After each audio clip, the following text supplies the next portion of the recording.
Ya, pemirsa iseng-iseng membuat kue bolu dengan motif batik pada masa pandemi. Seorang ibu di Bantul sukses meraup cuan dengan hobinya membuat kue. Dan ternyata dalam sebulan omset penjualan kue bolu batik bisa mencapai 5 hingga 10 juta rupiah.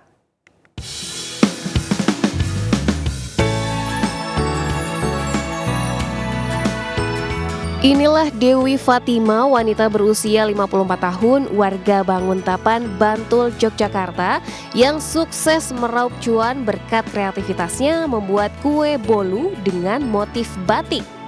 Pembuatan kue bolu dengan motif batik ia lakukan mulai Februari 2020 pada saat awal pandemi COVID-19. Berawal dari iseng, ibu rumah tangga yang hobi masak ini mencoba membuat kue bolu dengan motif batik.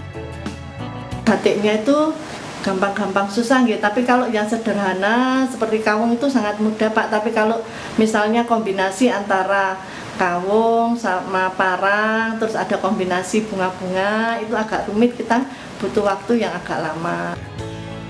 Pembuatan kue bolu motif batik membutuhkan ketelitian dan beberapa tahapan agar dapat menghasilkan kue bolu dengan motif batik yang rapi dan tetap enak di lidah dengan tekstur yang lembut. Yang penasaran, kita ikutin sedikit yuk cara pembuatan bolu batik ini. Tahap pertama adalah pembuatan kulit kue dan melukis batik di atas loyang yang sudah dialasi dengan kertas bergambar motif batik.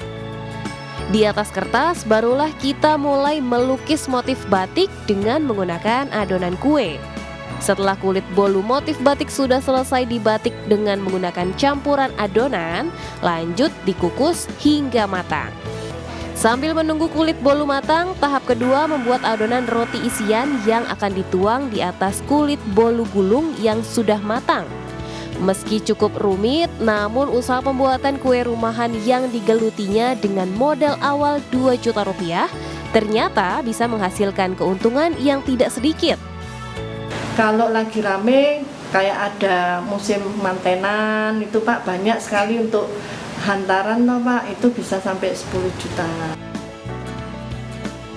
Dibantu oleh 2 orang karyawan, kini Ibu Dewi tidak hanya membuat kue kukus gulung motif batik, namun juga membuat berbagai jenis kue lain seperti bakpia kukus motif batik, cookies batik, hingga brownies batik yang dijual mulai harga Rp25.000 hingga Rp80.000. Kue bolu batik buatan Ibu Dewi ternyata tidak hanya laris dipesan oleh warga Jogja, tapi sudah dikirim ke seluruh Indonesia. Rasa bolu yang manis ternyata juga berbuah cuan yang manis. Dari Bantul, Yogyakarta, Trisna Purwoko, iNews melaporkan.